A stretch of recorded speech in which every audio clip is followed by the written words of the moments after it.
Hey everyone, Evan Kirstel with a fabulous guest, marketing legend Mitch Joel. Mitch, how are you? I'm good. I haven't been called a marketing legend in some time, but thank you. You know, Now when it's you get yeah. older, people start to call you a legend.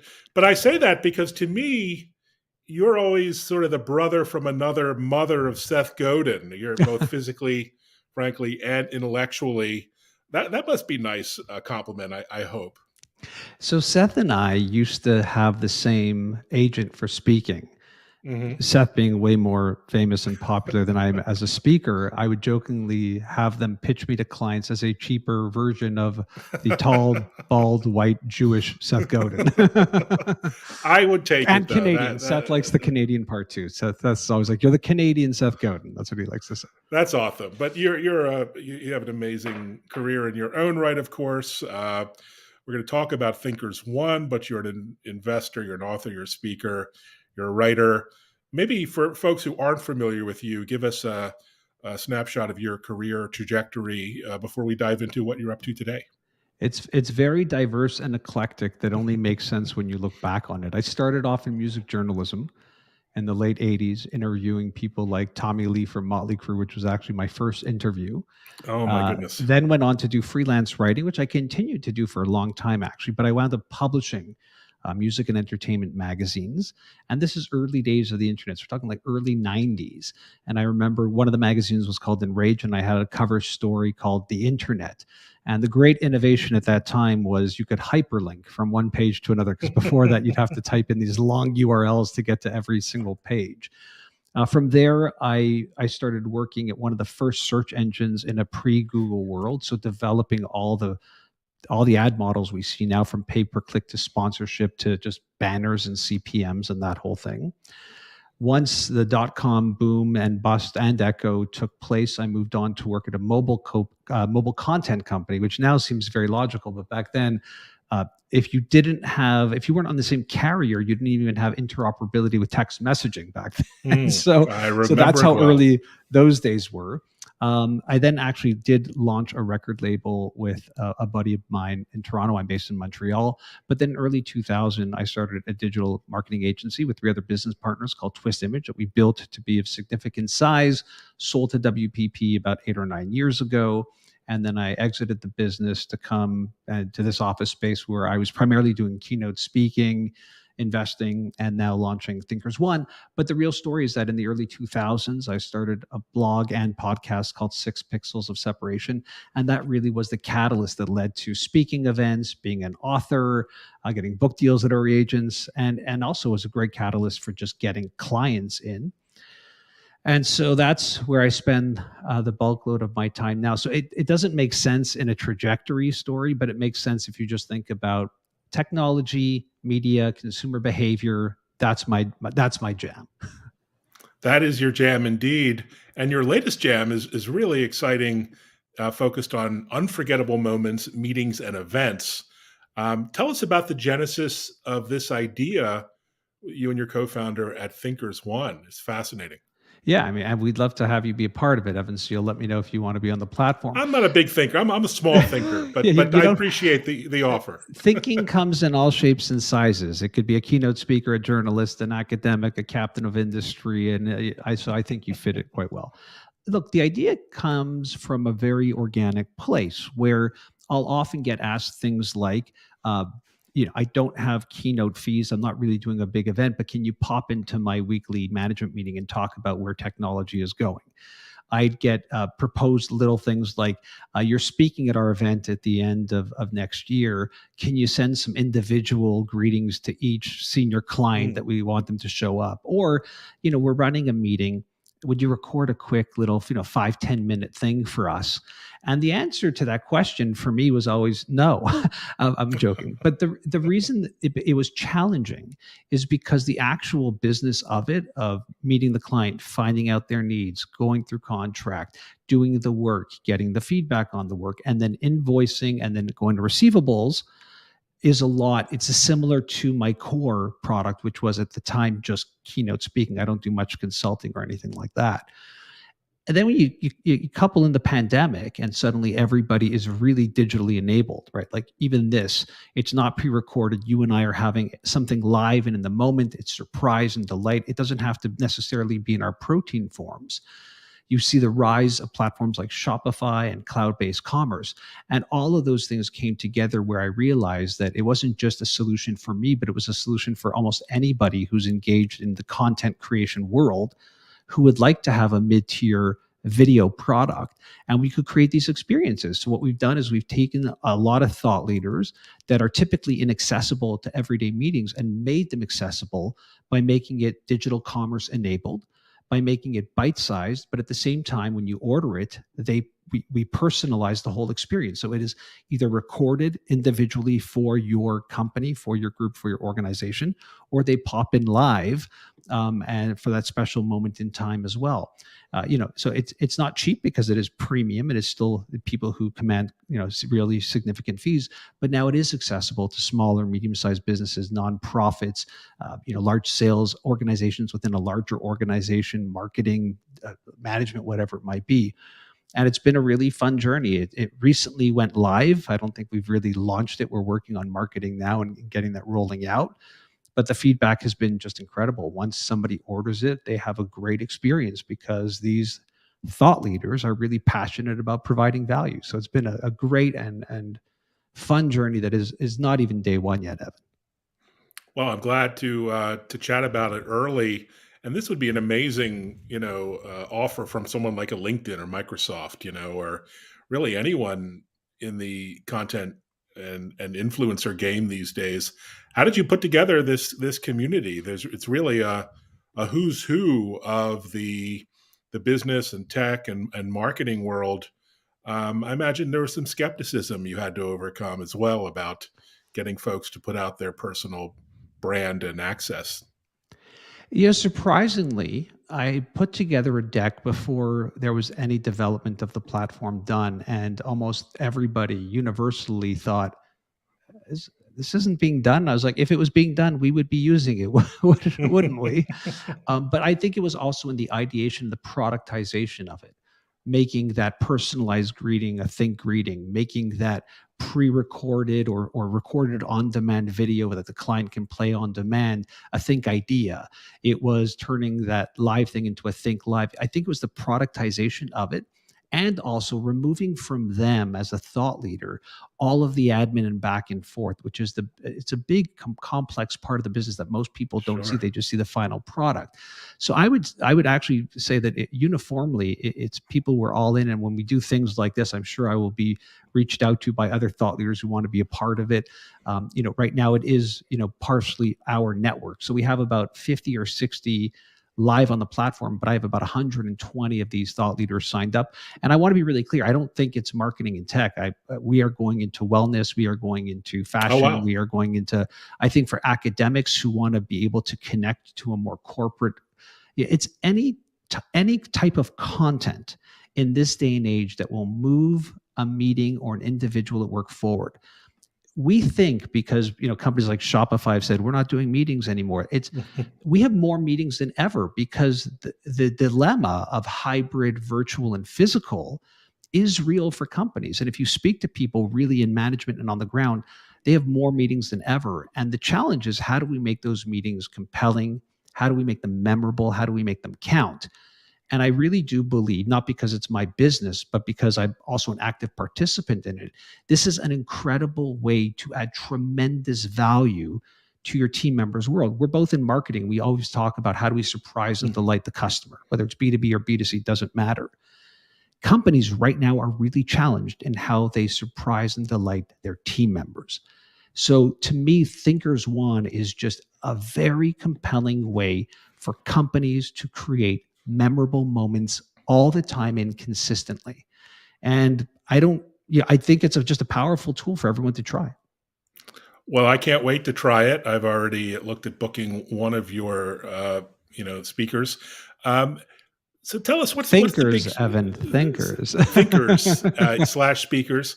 Tell us what's the big picture on content marketing when it comes to, again, delighting and surprising and engaging we're in a tough spot. It's really difficult for brands to get attention, to get noticed. Their share of voice versus people is declining. A lot of brands, and that's sort of what keeps me busy, are sort of lost on social media. So this is one of many ways to be creative and interesting in messaging and engagement and reach. But what's the big picture? What's happening from your perspective? So many big things. We could look at just owning the actual email and the Hmm. growth of email lists in a time where people thought for a long time, especially with social media, that email would be dead. Not the case. We're seeing the monetization of social. So you're starting to even see it within people doing things like your Substacks or charging people entry even to something like this, which you're not doing, but in theory you could as a premium product. I believe that those experiences are accelerating and amplifying a higher level of content. That if you are going to charge somebody and you can deliver on that, I really believe that to be one of the more strategic ways a company can think about content and content marketing, without a doubt. I think you'll always need to do free things as promotional, much in the same way if you look at the music business, you have bands where their songs are playing on the radio versus selling concert tickets or selling merchandise. That diversification I think right now is hitting brands and how they think about content. But there is no doubt that the biggest thing impacting content marketing today is artificial intelligence. And I say this as somebody who is creating a lot more content than I ever did. And I don't mean that in terms of volume. I just mean certain things that I typically shied away from, that AI has helped me overcome in terms of my personal content creation stress. And if I'm being honest, when I think about content marketing, I don't think there's any creation from my posts to my articles to my podcast to even videos that I make for Thinkers One that hasn't fundamentally changed by integrating and working with AI. AI has literally become the Robin to my Batman in everything. I love that. I'm going to totally steal that one as well. Um, so tell us, we joked a moment ago you're going live on a radio show, a radio program just after this live stream. And I sort of joke, people listen to radio. What do you think about the diversity of medium? You have the written word, obviously, in all its forms, spoken word, podcasting.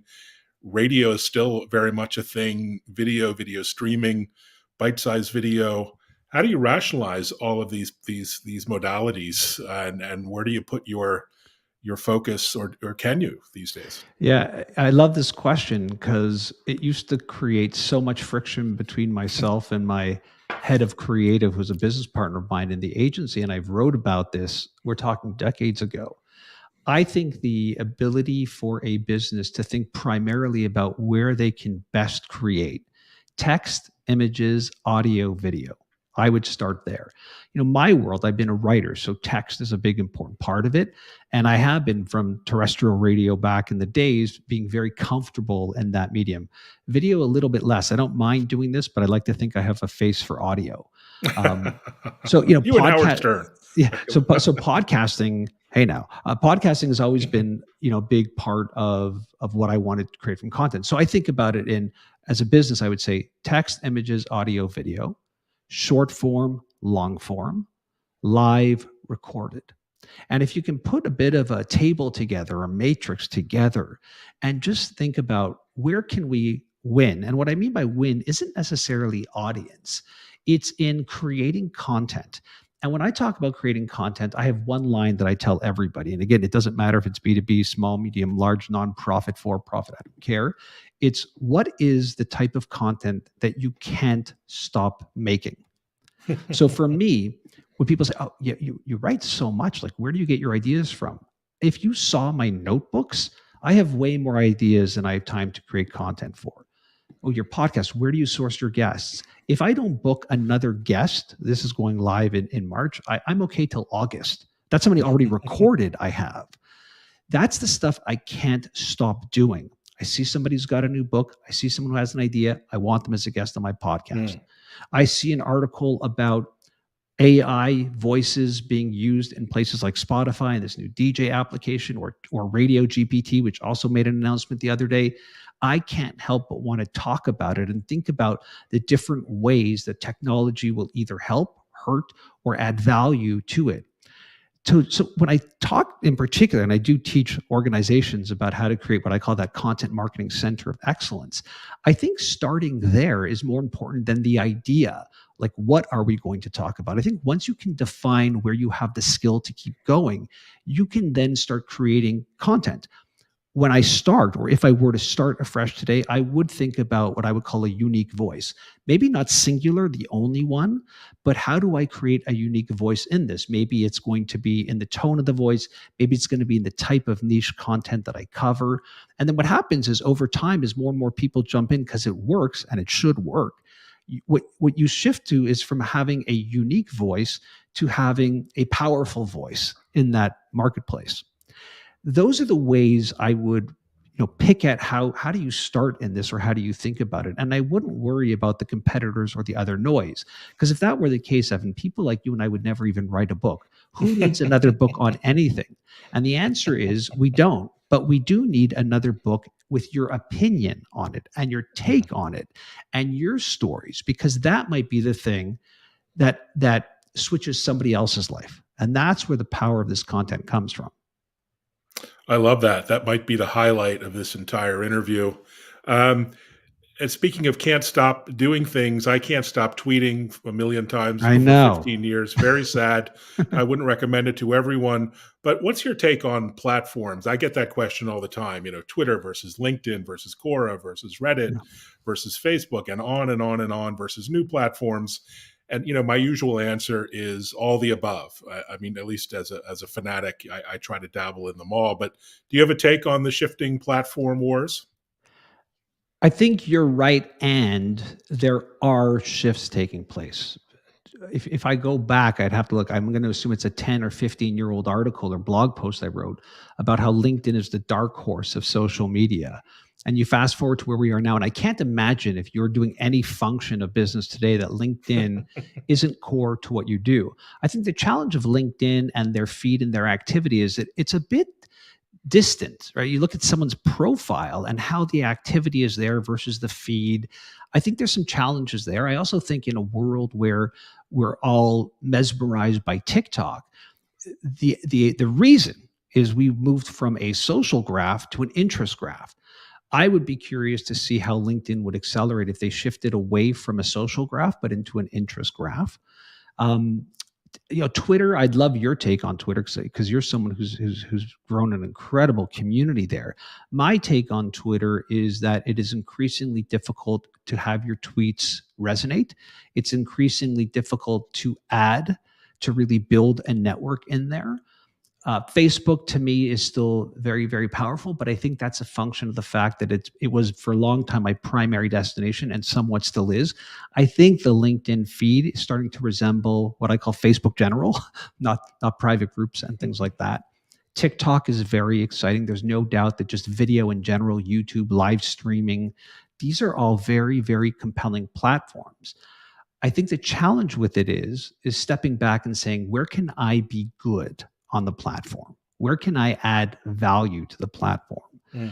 And I'm really cautious about entering new ones because video's the thing or TikTok is the thing. I still believe in the work that I do. I can build a larger or more discernible market by focusing still on what I'm best at creating, which for me tends to be articles and podcasts. But I know I'm not interviewing you and you're interviewing me, but I would love to know, what is your what is your 10 seconds on what's happening at Twitter? There's so many changes, and that is your primary platform. Yeah, and I've it's very concerning, the shift to a political hotbed, constant maelstrom of hot takes and extreme language. It's chasing brands away. A couple of large clients, including Intel, 3M, I've said, no more Twitter for a lot of campaigns. At the same time, the community, the sort of ground up grassroots side of Twitter is really interesting. The 1 or 2% of Twitter that's in things like health tech or communications infrastructure, all these niches I operate in are as robust and vibrant as ever from a media and analyst and journalist and sort of blogger standpoint. So for me, it's that those deep communities within Twitter that I still want to tap and nurture and grow.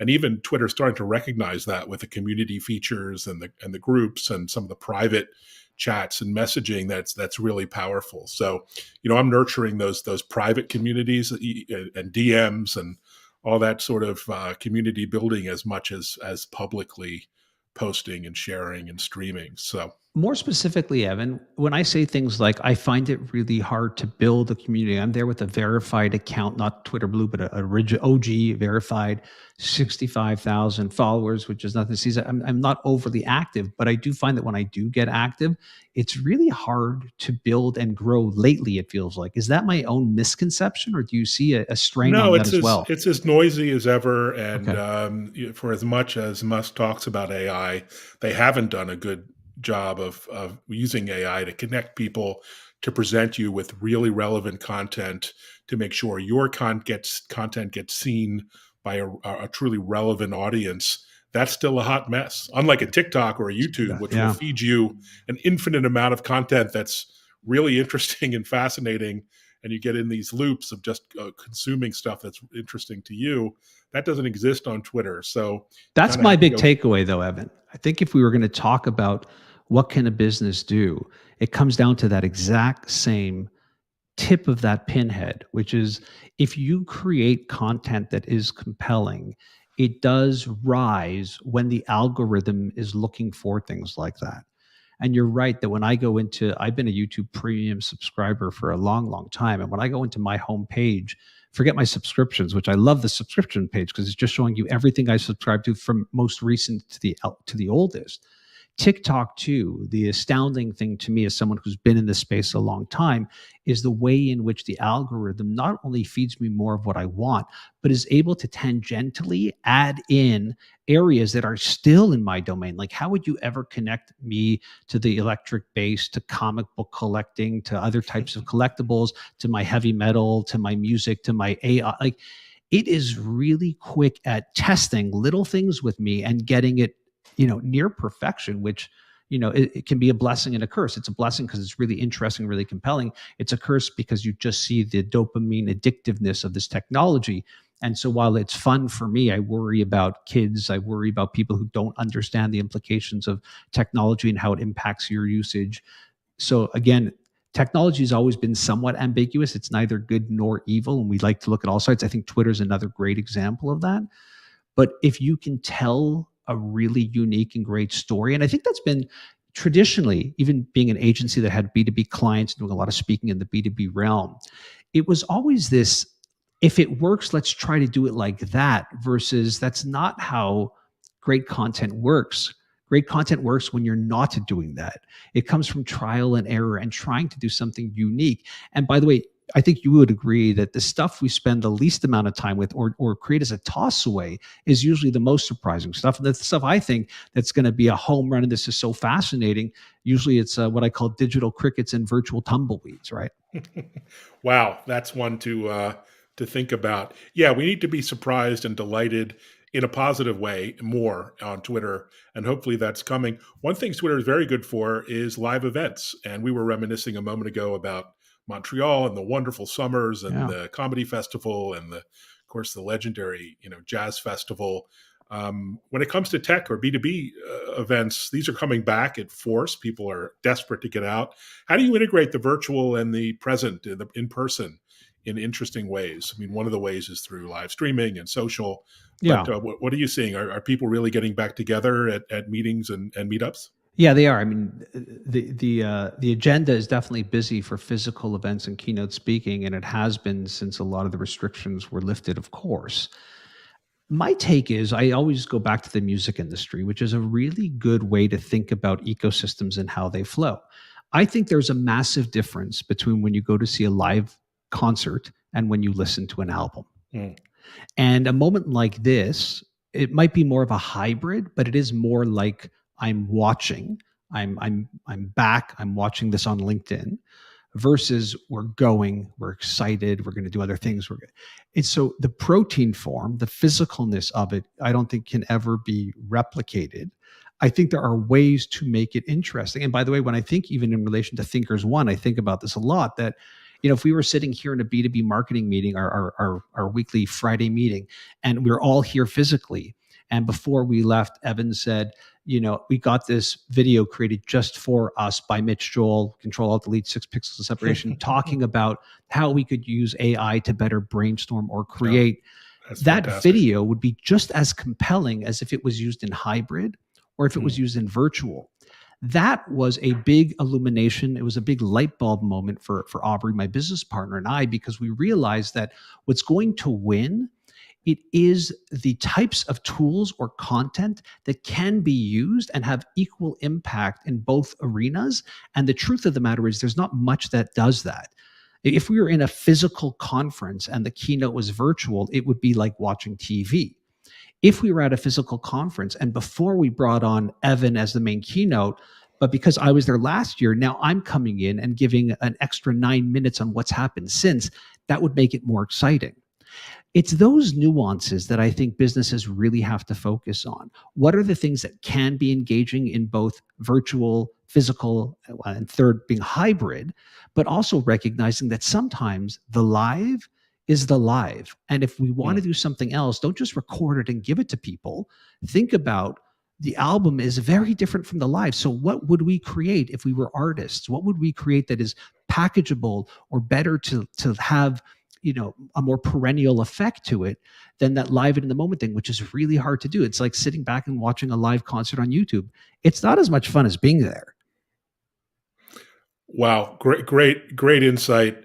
I guess in our couple of minutes left here, how can folks get involved with Thinkers One, either to browse profiles and to book thinkers, or to potential put themselves forward as a thinker? How would you suggest they get started? To hop over to Thinkers One, it is really simple and easy to buy this content. Just choose what you want, fill out the customization form or the personalization form rather, put it on your card, and you'll get your video, or the person will be popping in on the dates that you had requested. To become a thinker is a little bit more complex. It is a closed marketplace. Aubrey and I have spent close to 20 years in the thought leadership business, which means selling things professionally. And there's a Mm, lot of criteria that we're looking for in a thought leader. One is, again, diversity of person, diversity of thought, mm. diversity of expertise. I need to ensure that they can really be compelling on video, that they have the capabilities to create these and make them on the go and be able to do it well. So there's a lot of ways, but you can feel free to reach out to me, Mitch at thinkersone.com, and I'm happy to take a look and let you know what we're looking for.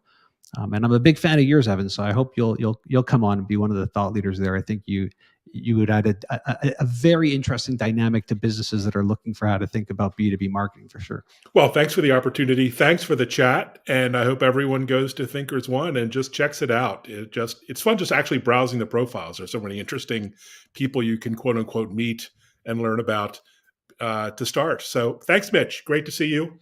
Evan, And appreciate as your time. always, enjoy the week, enjoy the day. Thanks Thank you, everyone sir. for watching. Much appreciated.